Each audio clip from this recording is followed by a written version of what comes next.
السلام عليكم يا أحلى متابعين. النهاردة هنعمل مع بعض طريقة تخليل الزيتون الأسود في البيت خطوة بخطوة. اليومين دول الزيتون الأسود مالي الأسواق. يلا الحقي اعمليه عشان سحور رمضان، اللهم بلغنا رمضان.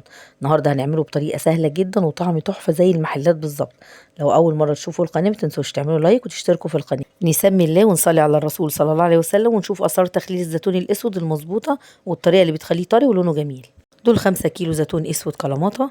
غسلته كويس جدا من الاتربه اللي عليه وحطيته في مصفى لمده 10 دقايق يتصفى كويس جدا. مصفى كبيره وحاطه تحتيها صينيه وهبتدي احط الزيتون بالتبادل مع الملح زي ما انتم شايفين.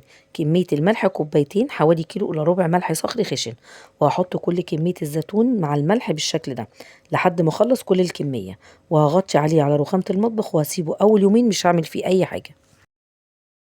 واليوم التالت هفتح عليه وهقلبه بالشكل ده علشان اجيب اللي فوق تحت واللي تحت فوق. اوعي تقلبيه بمعلقه او بايدك علشان الزيتون بتاعك ما يتهريش. وهغطي عليه واسيبه. كل ما تدخلي المطبخ هتقلبيه بالشكل ده مرتين او 3 في اليوم. هيفضل كده قد ايه؟ هيفضل في المصفى لمده اسبوع كامل.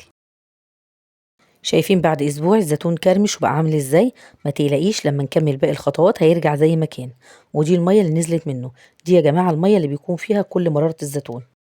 هحط الزيتون زي ما هو كده في طبق كبير وهنزل عليه بمية سخنة بتغلي، وهسيبه كده لحد ما المية تبرد تماما. شايفين بعد ما المية بردت الزيتون رجع لحجمه الطبيعي زي ما قلت لكم. هرمي بقى المية دي واغسله من الملح واحطه في مصفى عشان يتصفى كويس. وافضل حاجة لتخليل الزيتون البرطمانات الازاز. هتغسلي البرطمانات بمية بتغلي وتعقميها كويس وتسيبيها تنشف تماما من المية، وبعدين نحط فيها الزيتون بعد ما تصفى من المية كويس. تعالوا بقى نعمل محلول النقع اللي هنخلل فيه الزيتون. عندي 2 لتر من المية. المية حطيتها تغلي على النار وبعدين سبتها بردت خالص. هحط عليها كوباية ملح صخري، ملح خشن، ومعلقة صغيرة سكر، وكوباية عصير ليمون متصفي معصور ومتصفي من البذر والتفل بتاعه، وكوباية خل أبيض. وهقلب المكونات كلها مع بعض لحد ما الملح يدوب.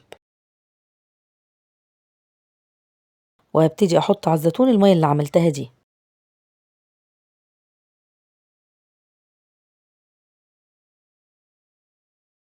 واخر حاجة هكمل البرطمانات بزيت زيتون لو متوفر عندك. طب لو مفيش زيت زيتون استخدمي زيت ذرة يكون نوعية كويسة صافي وملوش ريحة.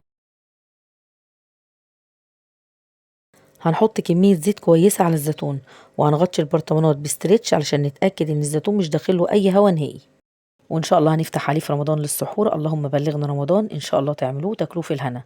ما تنسوش بقى تعملوا لايك وتشتركوا في القناة عشان يوصل لكم اشعار بكل وصفات الجديدة.